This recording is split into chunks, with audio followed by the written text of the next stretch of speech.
Vamos lá, pessoal. Mais uma aula de Streptococcus, tá? No caso agora, de acordo com a classificação de Lansfield, aqui nós temos o Enterococcus fecali e o Faecium, tá? Eles possuem em sua parede o ácido teicoico glicerol com dealanina e glicose, tá? Ele é um alfa-hemolítico ou não hemolítico. Então, beta-hemolítico, ele vai provocar hemólise do meio e vai dar ao meio aquela coloração esbranquiçada no meio, né? Então, mostrando a degradação desses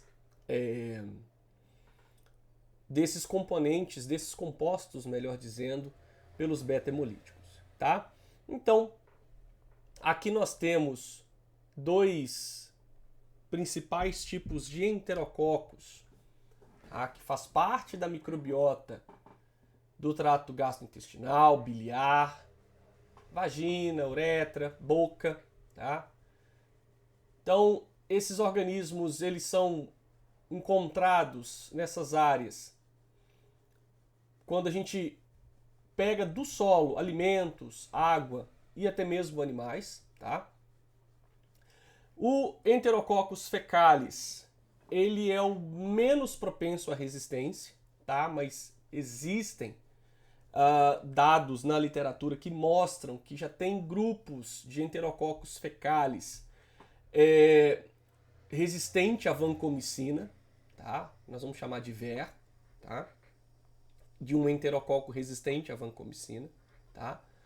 Já o Faecium, ele é o mais propenso à resistência e basicamente a resistência a qual me refiro é a todos os principais grupos de antibióticos, tá? Então, esses eram organismos muito transmitidos nas regiões, nos ambientes nosocomiais, né, nos manicômios, nas instituições asilares e ainda hoje, né, nas instituições onde nós temos aglomeração, tá? Então, eles são enterococos gram-positivos, então a coloração de gram ajuda nessa identificação. Catalase negativo, tá? E também coagulase negativa, porque eles são alfa-hemolíticos, tá? Isso é uma característica interessante, tá? São facultativos, tá? Embora eles cresçam na presença de oxigênio, eles crescem mais na ausência desse oxigênio, são imóveis, ou seja, eles não têm cílio nem flagelo, tá? São organismos que possuem baixíssima exigência nutricional, daí a sua capacidade de crescer em vários substratos, tá? São resistentes à radiação, à temperatura, tá? São sensíveis à penicilina, tá? E tem a sua sensibilidade aumentada se associado como adjuvante à penicilina e aminoglicosídeos, tá? Como o Faecium e o fecalis, há-se a preocupação desses organismos estarem resistentes à vancomicina, tá? Então, é interessante notar aqui, tá, que nós temos uma ideia, né, óbvio, né, que aqui eu vou usar apenas um paralelo, né, de que esses organismos, bactérias, se tratam com antibióticos, tá? Mas no caso do fecalis e outros enterococos, né, muitos antibióticos aumentam a densidade de organismos resistentes à vancomicina no trato intestinal, o qual, por sua vez, facilita a difusão desses organismos através de contaminação fecal no ambiente hospitalar, incluindo objetos inanimados e nas mãos dos trabalhadores com cuidados de saúde e visitantes, tá? Então, uma pessoa com enterococo resistente à vancomicina vai ter o aumento dessas colônias no trato gastrointestinal. Por que isso acontece? Porque quando você trata um paciente com antibiótico, o antibiótico, além, óbvio, de estar matando o micro-organismo e inibindo o crescimento, ele pode estar selecionando aqueles grupos que são mortos pelo antibiótico daqueles grupos que não são mortos pelo antibiótico. Então, se eu estou usando, por exemplo, a vancomicina, eu basicamente estou eliminando 99,9% das bactérias.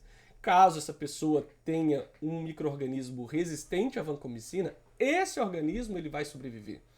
E todas as pessoas que manipularem esse paciente, elas terão possibilidade de contaminar todo o ambiente, inclusive pacientes suscetíveis que não têm esse micro-organismo. Então,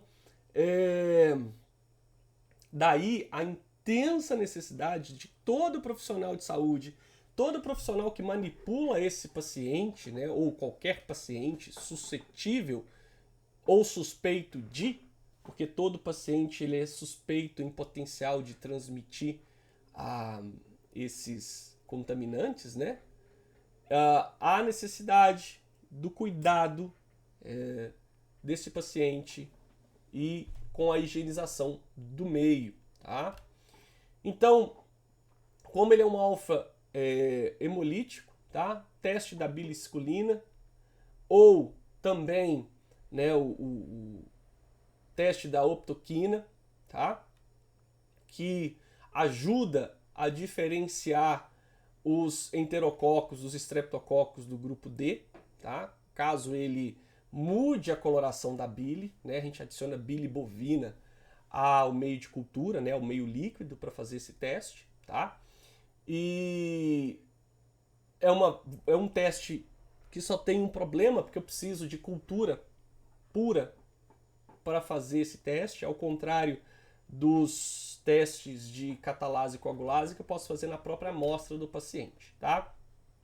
E caso esse enterococcus, tá? Ele dê positivo, tá? Eu posso também descobrir se esse enterococcus ele é produtor ou não, tá? De algumas substâncias conhecidas como piócitos, tá? Que aumentam a chance desse paciente ter quadro febril, tá? Então, esse é um teste bem rápido, no sentido de a gente pode fazer isso em hospital, desde que o laboratório tenha equipamento para isso, tá? Então, algumas características de alguns estreptococos importantes, né? Então, por exemplo, o Streptococcus pyogenes, ele é um beta-hemolítico, ele habita garganta e pele, e ele está relacionado a faringite, petigo, febre reumática, glomerulonefrite, choque tóxico, tá? O Enterococcus fecalis, abscesso abdominal, infecção do trato urinário, endocardite. Então, pausa esse vídeo nesse momento, veja as principais características de alguns grupos de enterococcus, de Streptococcus, a sua característica enquanto cultura, o seu habitat e as principais doenças provocadas por esses organismos, tá certo? E adicional a isso, né, todos os critérios de classificação, é sempre importante para todo grupo de micro-organismo fazer o teste de sensibilidade ou de tolerância aos antibióticos para auxiliar o direcionamento do tratamento quando, com base nos testes rápidos, um profissional de saúde não tiver observando, né, a remissão dos sintomas com base no tratamento de algum determinado antibiótico, ok? Essa é uma aula rápida, deixa o like, compartilha, se inscreve, ajuda a comunidade a crescer para vídeos como esse cada vez mais serem frequentes no canal. Um abraço!